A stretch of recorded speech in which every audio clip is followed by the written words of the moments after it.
Welcome back to Old School Sports and our Out of the Park Baseball 24 playthrough of the Buffalo Wings. It is early 2035. The international free agent signing period started today, and we are going to approach the international amateur free agent, see if we can do something to help our roster in that market. We have not done much this offseason to help our roster in the free agent market. The guy that we're most interested in is James Wood, 32-year-old left-handed hitting corner outfielder. Think he could play a not critical, but an important role on our team next year. That said, he's still looking for more years than we want, with 4 years at $10.5 million almost. And he's fragile physically. Don't mind giving him a fair amount of money for one season because we've got money to spend. But we're still not going to push things with him. We did make a trade for Jace Barofin, a left-handed hitting corner outfielder who's not quite as good as Wood, but is close. And we got the Yankees to retain a chunk of his contract. So don't feel like we have to chase after him. We can always wait and spend some of this money when we get into the season in terms of bringing on some players who are on the trade block making big money in the final year of their contracts. So we're not going to go crazy with him. Did get some commentary on Humberto Duque from Three Quarters Badger and Fake Name and the Pirates' interesting use of him in their minor league system for a guy who used to be in our system. Although he's closing in on 23 years old, or maybe he already is 23 years old. I can't remember. Yeah, he's over 23 years old, and he's never been above rookie ball. Did try to trade back for him here almost exactly 3 years to the day after we traded him away for Juan Estrada. And they still want a lot for him, even though it appears that they are mismanaging his development significantly by keeping him in rookie ball so long. So unfortunately, he's not really cheap.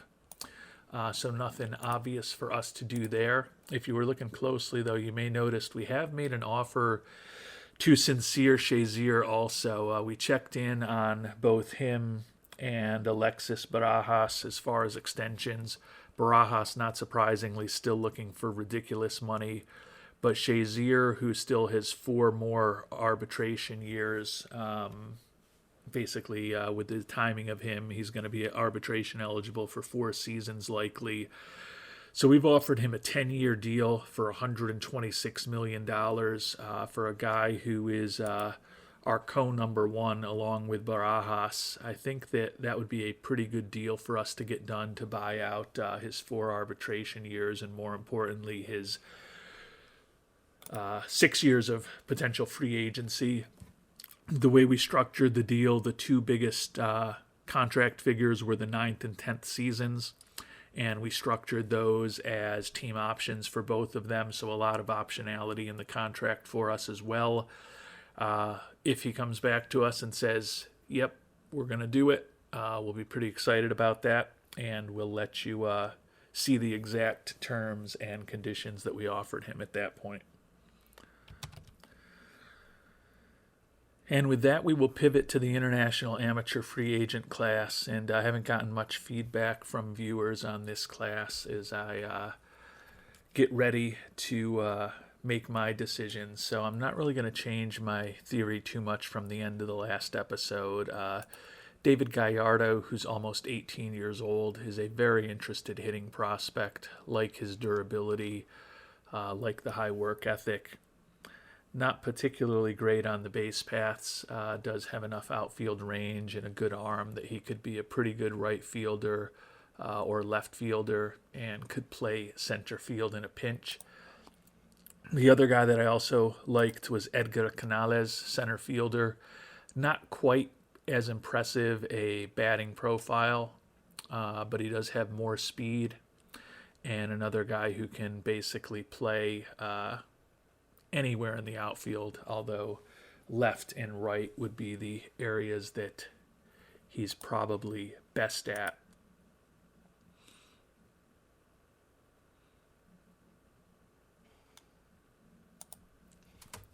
I'd be pretty content bringing either of these guys on board. You can see the power potential for Gallardo is higher. The speed is a little better for Canales, and he's definitely a little better on the base paths. Canales is going to strike out less. Don't love that he doesn't have the same high work ethic, but he does have high intelligence. And Gallardo, we think, is a bit better defensively. Because that contact and home run power of Gallardo could be special, and he's also got the durability, even though he's looking for more money, I think I'm going to try him first. Hopefully, if things don't work out, Canales will be around. But we're just going to go in pretty high with Gallardo and try to get him signed right away. He says he's looking for $2.2 million. We're going to offer him 2.4 and see if maybe we can just lock him up relatively quickly. And then I am going to do the same thing, or the plan that I kind of talked about at the end of last episode. We're going to go with Luis Palencia, older player, over 18 years old. Love the high work ethic and intelligence. I think he could potentially be a 3 or 4 pitch guy. If he fully develops, he is a very interesting pitching prospect. Clearly no guarantees that's going to happen with an international amateur free agent who's 18 years old already. But with what he's looking for, $950,000, we've got a strong relationship with him. He's going to be another guy that we are just going to come in hard and try to get him signed quickly. Don't know whether it will work or not, but we're going to offer him 1.15. We'll offer him 1.10, still above what he's looking for. See if maybe we can get one or both of these guys signed quickly, and then pivot to filling out the rest of the international amateur free agent class if we're able to get both of these guys signed.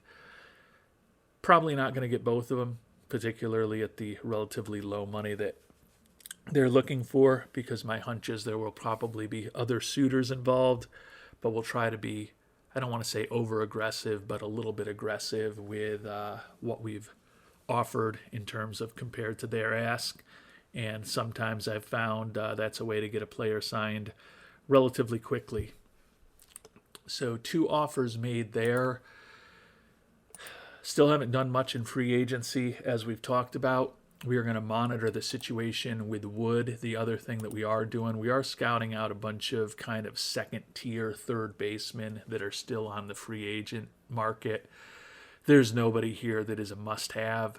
But if we're just looking for a body with a left-handed bat who could be a platoon third baseman for us, there are some guys out there. So we're going to get updated scouting reports on all of them. If 3 of them happen to be off the market before we get the scouting reports back, it's not the end of the world.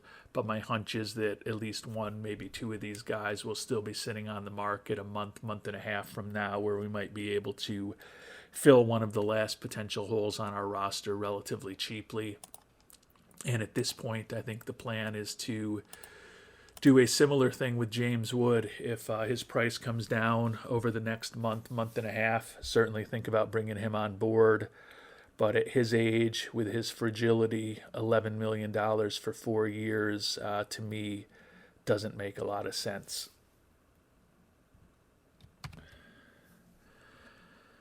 And Gallardo and Palencia both told us they liked our initial offers, but now Gallardo is already back saying that we're not even in the picture with him. Says he's looking for $4.4 million. So given that we would like to sign more than one player, we're going to pivot right to the less expensive Canales. Yeah, he says he's only looking for $780,000 right now. We'll offer him $800,000 and see if maybe we can get him lined up and signed as a potential bargain basement addition. And it's been a busy couple days. We did get the pitcher Luis Palencia signed for the $1.1 million. So think that He's an interesting prospect. We think he's only got a 2.5 star ceiling. Admittedly, that's with high rather than very high scouting accuracy. But he's got some good traits in the high work ethic and intelligence. We think that he's got 4 pitches that look like, or 3 pitches that certainly look like they could be major league quality in the not so distant future. I think there's potential for his stuff and control to be really good. I think he is a decent signing. Gallardo did end up signing with the Cubs,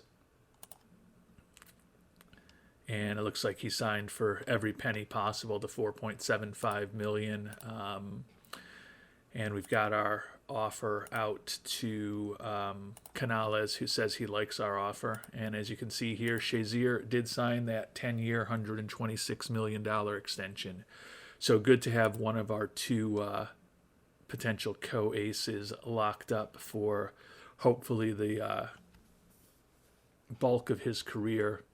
Felt comfortable extending Shazier at 25 years old. He's durable in terms of his injury proneness.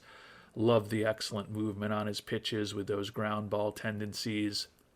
He's gone 10-3 and 14-7 in his first year and 2/3 in the majors. His career stats at this point: a 1.33 ERA plus, an 84 FIP minus, 362 SIERA. Think he is a very good pitcher for us to be building around.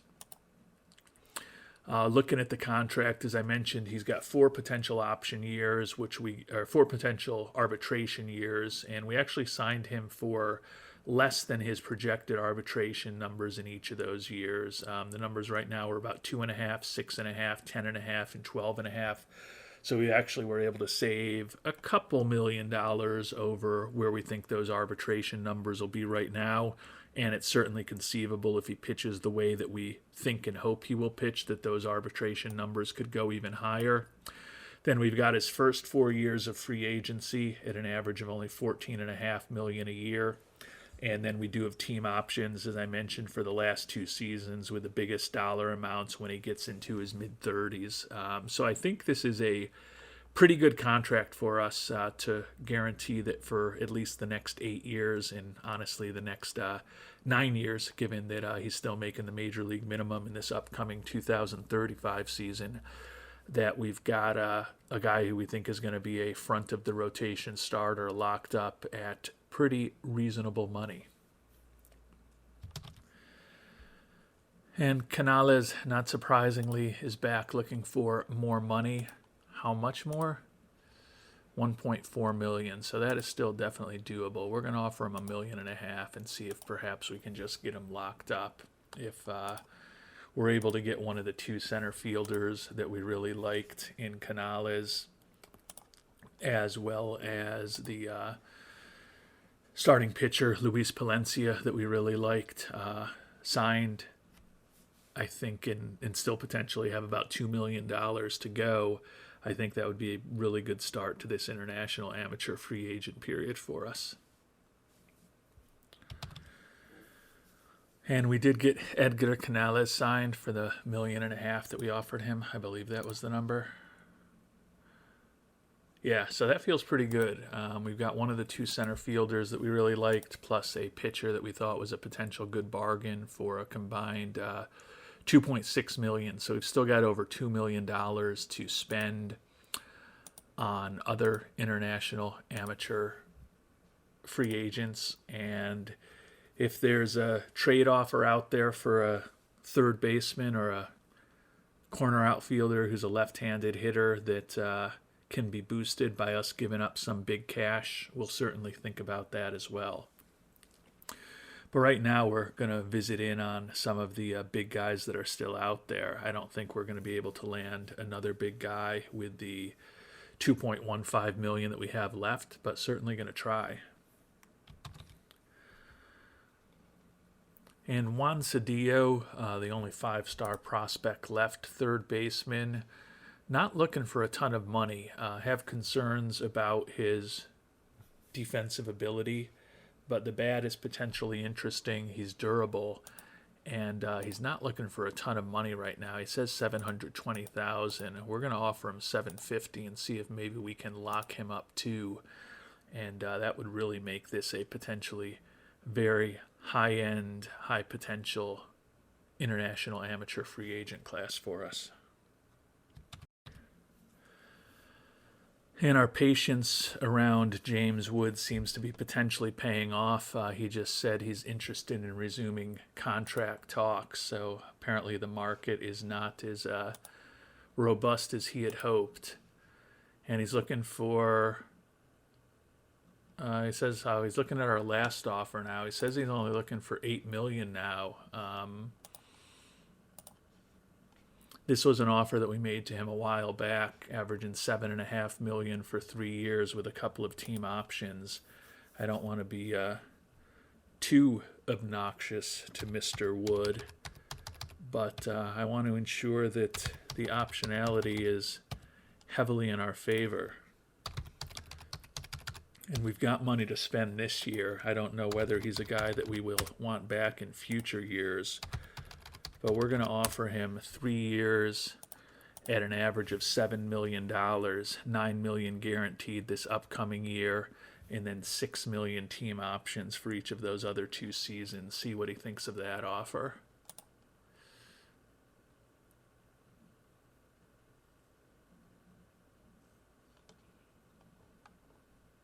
I thought we asked him for a response. Guessing that that's not what he's looking for. He says he's looking for $10 million for 3 years. All right, we'll even bump up those 2 other years to $7 million.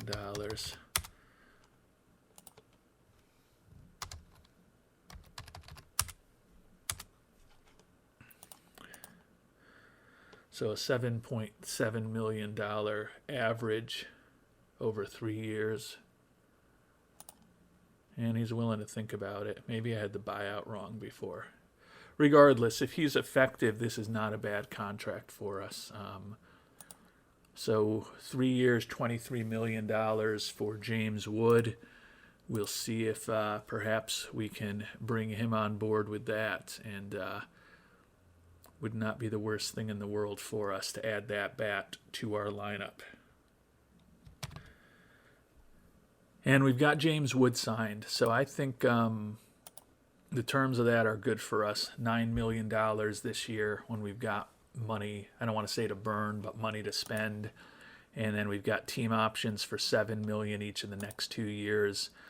32 years old, has a 127 WRC plus over the course of his career. He has not been as good as he's aged in recent years, in his late 20s and early 30s. He's fragile. We are honestly envisioning him only in the starting lineup against right-handed pitchers, which hopefully will help keep him healthy. But he is a more than competent corner outfielder who still looks like he can offer us a left-handed bat with a bit of pop in the lineup. Could end up his presence meaning that Jace Barofin's opportunity to make this club is less likely than it would have looked before. But as I've talked about, I think Wood is definitely an upgrade from Barofin, and he's actually a little younger than Barofin at this point. So with the fact that the Yankees are keeping most of Barofin's contract, if we have to trade him coming out of spring training or even just cut him, I think that is financially palatable for us to handle. So at this point, it's really just a question of, do we want to bring on a third baseman? And we've gotten the scouting reports back on all of the players I talked about. I'm just waiting to see who's available down the line and how cheap they can be, and maybe make some more additions to this team. We do have offers out to the third baseman, Cedillo, as well as a catcher, Luis Salazar. They've both just come back looking for a little more money for us, from us. But we'll see Cedillo in particular, whether his numbers have gone through the roof yet. $1.5 million is still manageable for us, so we are going to see if we can maybe bring Cedillo on board. Would love to have 3 top-tier prospects, and I feel like we've got a couple already, and adding in a third with Cedillo would really make this a interesting international amateur free agent class for the Buffalo Wings. And we've got a potential trade here that helps us in our win now mode. We would be bringing back the wrecked Marcelo Meyer, who Nashville rejected an option on him at about $33 million, but then they did re-sign him before he hit free agency for almost $19 million. Don't know why they have him on the trade block right now, but would certainly be another excellent defensive infielder for us, and a guy who certainly could still start for us against right-handed pitching. As I mentioned, he's wrecked physically. I don't envision having him out there every day for us.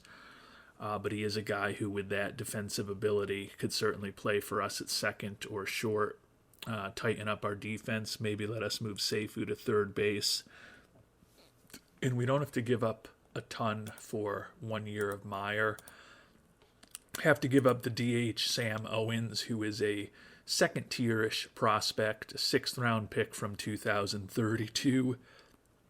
Did combine for 12 homers in A and high A ball last year, but not a big-time hitting prospect. Doesn't bring much to the table defensively or on the base paths. He's kind of a first base / DH, and he's not, in my mind, a good enough hitter that he's ever someone I'd want to be playing at first base and DH. The key is the $1.9 billion in international bonus pool money that we have left after the two big signings that we made, and we're basically giving them all of that money. But we've signed two guys that we really like in international amateur free agency. The guys who are left right now are more second-tier prospects or guys who are prime prospects that are looking for more than we can pay. So I honestly don't mind giving them that pool money. And we were looking for a third baseman, preferably one who could hit left-handed. Meyer certainly can handle third base and would probably be a Gold Glove winner at third base if he was able to play a whole season out there, which is not necessarily the way we envision him. View him as a guy that we would play only against right-handed pitching, put him on a relatively short leash in terms of resting him when he was a little bit worn out, and see if we could coax a season out of him. But I think he is, with his defensive skills, a definite notch above the free agents that we are still considering. And just to fill you in on those guys, since I've talked about them but haven't actually shown you any of them, Tristan Casas is probably the most interesting to me. The defense scares me. Last year he split the year between St. Louis and Texas, did hit 18 home runs, but batted about 250-ish over that time. I'm sure we could see the actual numbers, 256 if we go to this screen. But a 112 WRC plus over the course of his career, certainly a very productive offensive player. But he's still looking for $5.5 million a year at this point. Everson Arteaga is another guy we were looking at. He's more interesting defensively, but less interesting offensively. He's also fragile physically, below average offensive player over the course of his career. Think that he's not quite as interesting as Marcelo Meyer to me. Any others who are still around? Nolan Gorman is a guy that we looked at. Left-handed hitter, guy who has a decent bat with a little bit of pop against right-handed pitching in particular. But he's also fragile, certainly not as good defensively as Meyer. Looking for $2.2 million. You know, the prices on none of these guys are exorbitant. And it looks like I think those are the only three left of the... Oh, Brett Beatty is still out there, although it looks like with our recent scouting report on him, he's not as interesting as we would have hoped. But his defensive ability is just brutal at this point. He's fragile, is a left-handed bat, still has a little bit of home run pop in it.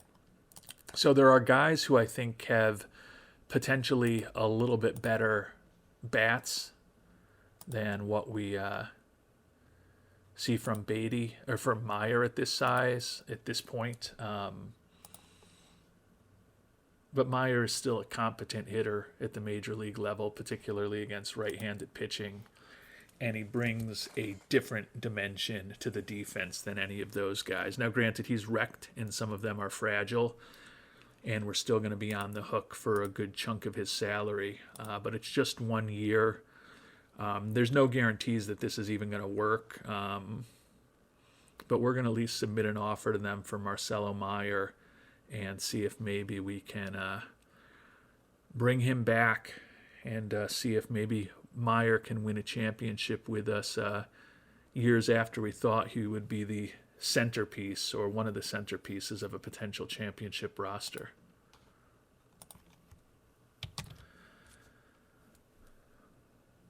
And Nashville has come back, and they're looking for big-time players or big-time prospects from us to keep 65% of his contract.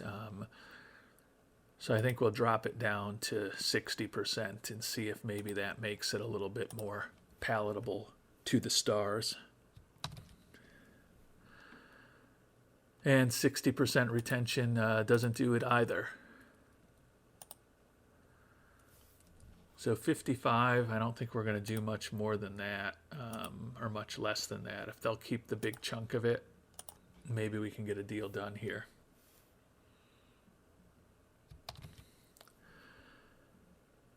And we did have one outstanding offer to international amateur free agents outside of the money that we had earmarked for the Nashville trade, and that's Luis Salazar. A marginal catching prospect, almost 19 years old, but we signed him for $250,000. Not a huge amount, probably not going to turn into much of anything, but does give us one more youngster in this year's international amateur free agent class of the Wings.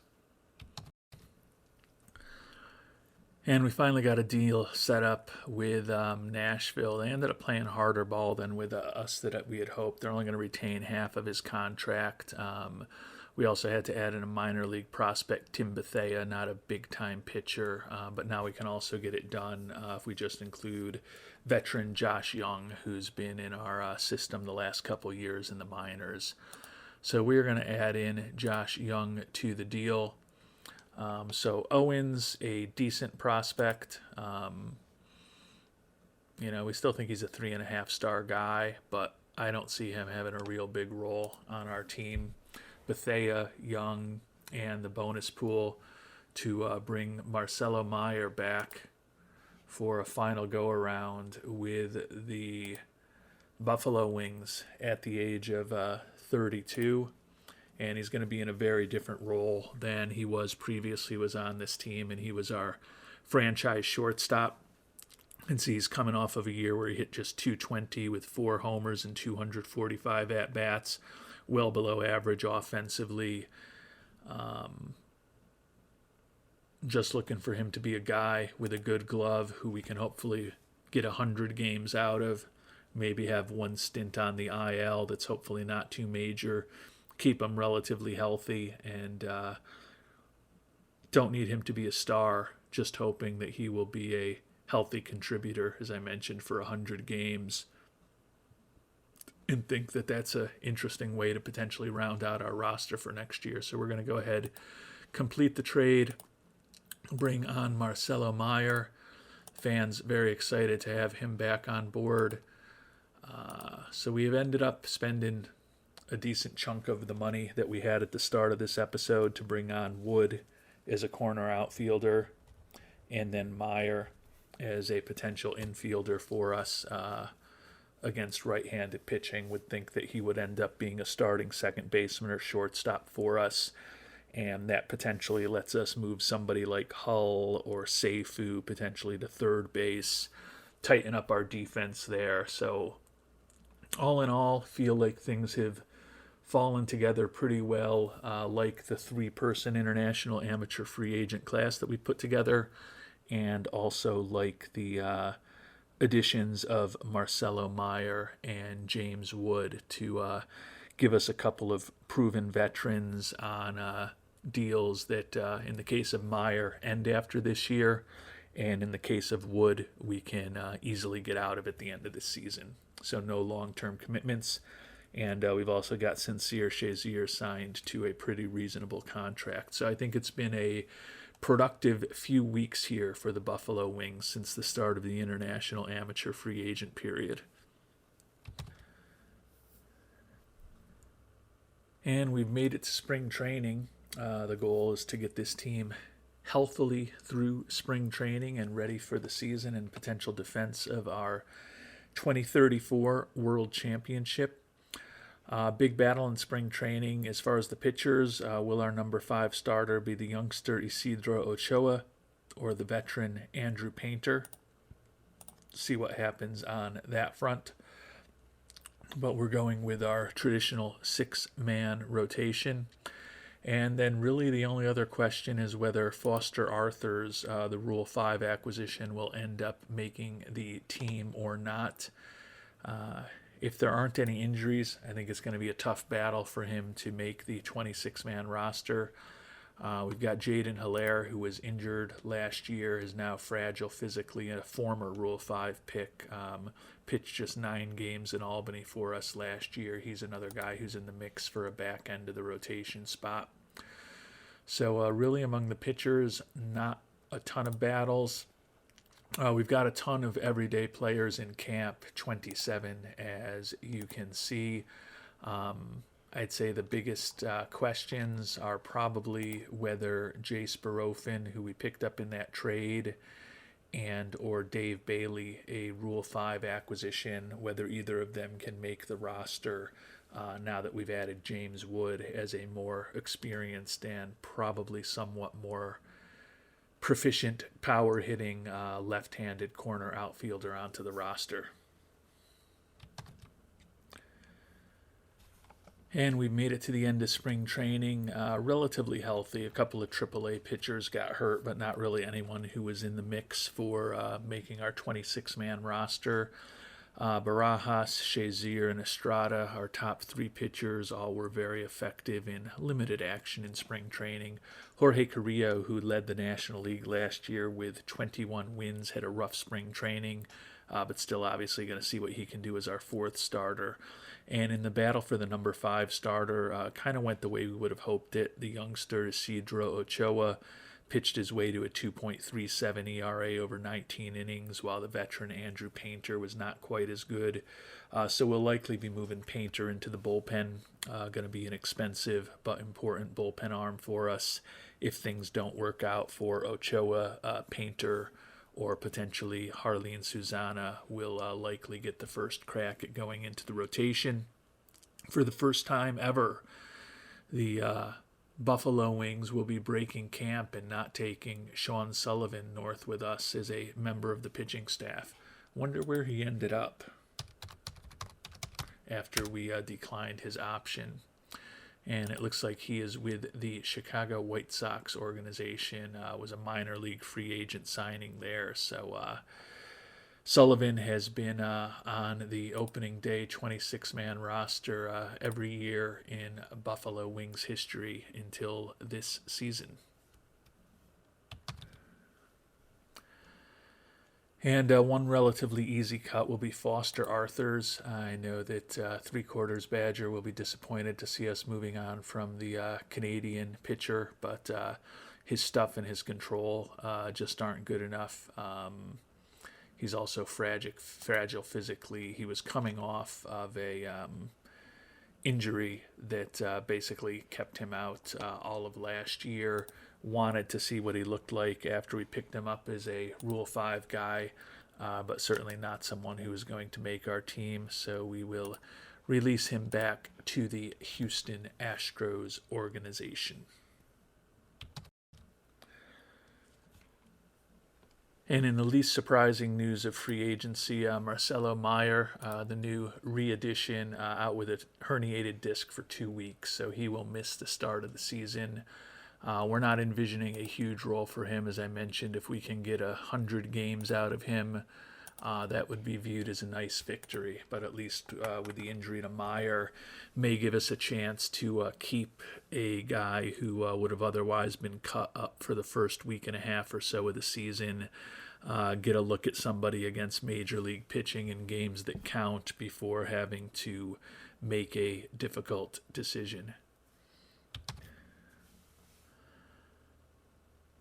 And when all was said and done, no surprises on the 13 pitchers that we are going to be taking north with us to Buffalo. Barajas, Shazier, Estrada, Carrillo, and Ochoa are our 5 starters. Bryce Miller back in the closer role. That may be a little bit of a surprise after some of his playoff struggles, but he's averaged well over 40 saves a year for, I think, the 4 seasons now that he has been our closer in Buffalo. Yeah, and going to give him the first crack at it. I think we've got enough depth in the bullpen that if it doesn't work out, we've got moves that we could make. Our bench coach wanted Lauren Walburn to be the closer, but honestly, I feel like we're going to get a lot more bang for the buck if we use Walburn in a stopper role again and try to get 140 plus innings out of him out of the bullpen. Very high quality innings, hopefully like we got a year ago. But he could certainly be a closer. Juan Veliz, who is going to be another setup man along with Andrew Painter, could be a closer. Varejo and Yinger, right-handed bats and or right-handed arms, and Varejo with his tendencies is also a specialist to get out right-handed batters for us. And then Matthew Wenzel back is a left-handed long reliever, potential specialist against lefties. And Harleen Susanna, a longtime starter for us in a long relief role this year. So feel really good about the pitching staff, which has been the top pitching staff in the National League the last couple of seasons, largely bringing back all of the same guys. Giving Ochoa the shot as the number 5 guy, as we mentioned, but certainly with veterans like Andrew Painter and Harleen Susanna in the bullpen, feel like we've got plenty of guys who could take over as 4th or 5th starters if we do have any injuries or ineffectiveness among the 4 guys that are in the rotation right now, 5 guys that are in the rotation right now.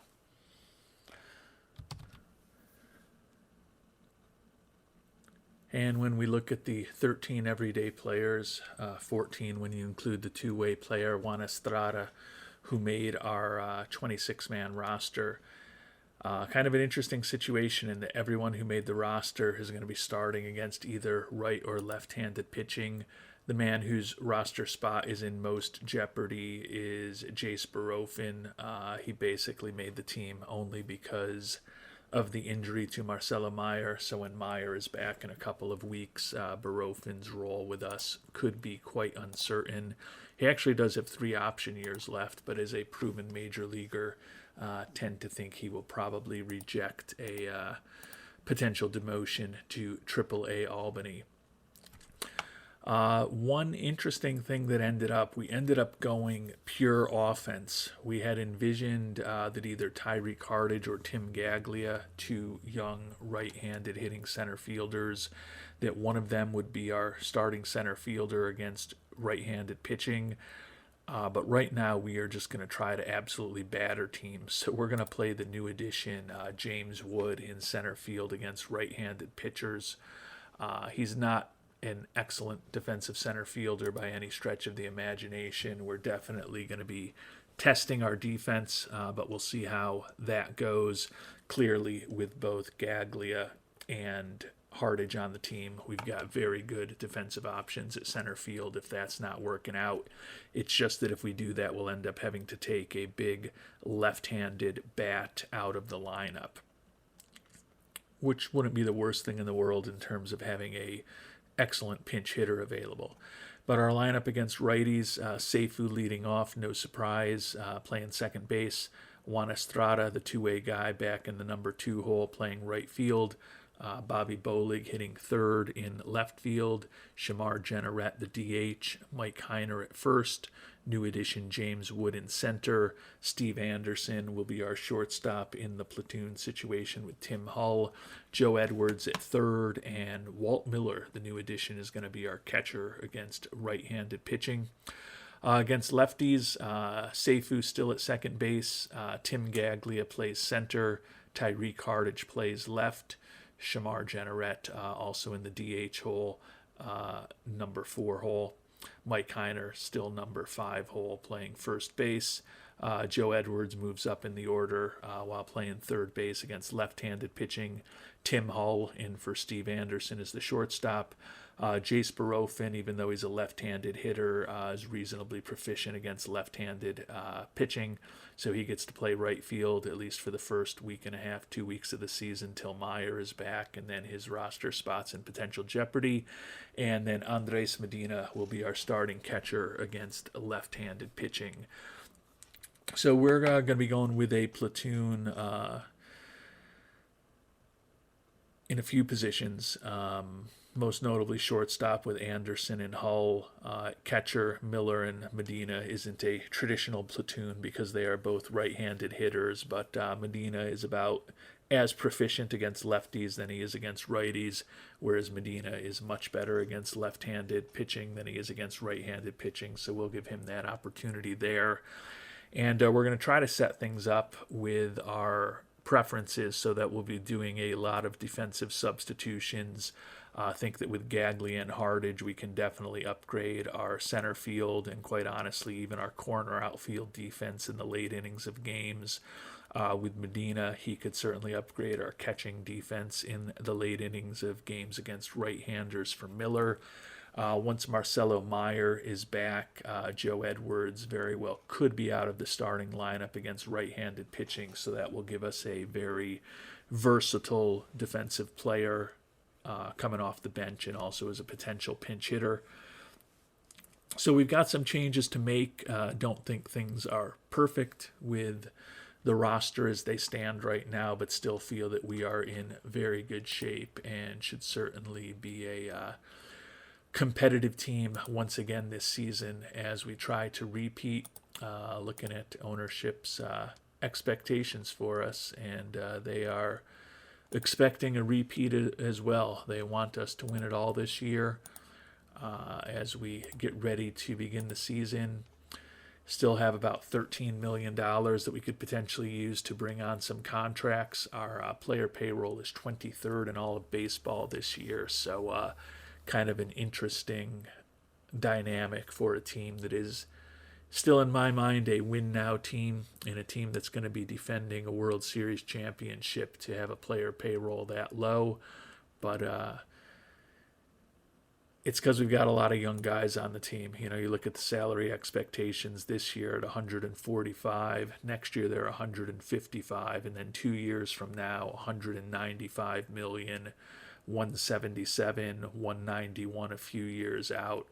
Quite honestly, in a weird way, I think we're almost hoping that the great Shamar Jenneret, all he did for us last year was lead the league in ribbies his first year with us, win a Silver Slugger, be named an All-Star, and win the World Series MVP award. But there is a part of me that hopes Jenneret opts out after next season. That will give us the financial flexibility necessary to sign some of our additional young players, most notably Alexis Barajas, hopefully to extensions, and it will also give us the potential to make a decision on Deshaun Seifu. If that doesn't happen and Jenneret opts in, we've still got team options potentially 2 years from now for James Wood, Harleen Susanna, even Hayden Yinger, that can free up a little bit of money, and we can certainly make some trades if we need to, if we decide that we want to re-sign Seifu, and hopefully we'll end up getting Barajas signed to an extension. But we've signed a fair amount of our young talent to extensions the last few years. Juan Estrada at the beginning of this past offseason, Bolig at the beginning of this past offseason, Mike Heiner 2 years ago, Tim Hull the beginning of this offseason, and then most importantly, Sincere Shazier just a couple of months ago. So we've got a lot of the young talent locked up, which is great. Barajas is the key other member of our really young talent that we've got to make a decision on over the next.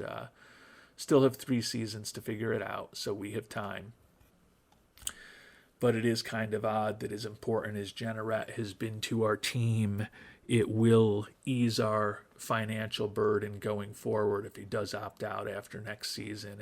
And quite honestly, if he has another couple of years like he's had over the past 2, winning MVP awards, leading the league in ribbies every year, winning a World Series MVP, perennial All-Star and Silver Slugger winner, it's not inconceivable that he would opt out. If not, it's going to be a more interesting situation because he does have a no trade clause that we had to give him. Kind of weird that you might be hoping for the best player on the team to opt out, but if we really want to keep the core of this team outside of him together, and we decide we want to see what Deshaun Seifu can do over the extent of his full career with us in Buffalo, Jenneret's departure might help that a bit. But we have 2 seasons ahead of us before that even becomes a potential concern. And at this point, we're looking forward to seeing how this year is going to go. We'll take a look at the preseason predictions here. The AL East, the Brewers and the Stars both projected to win 85. The Mariners 97 wins, and the Rangers 90 win projection in the AL West.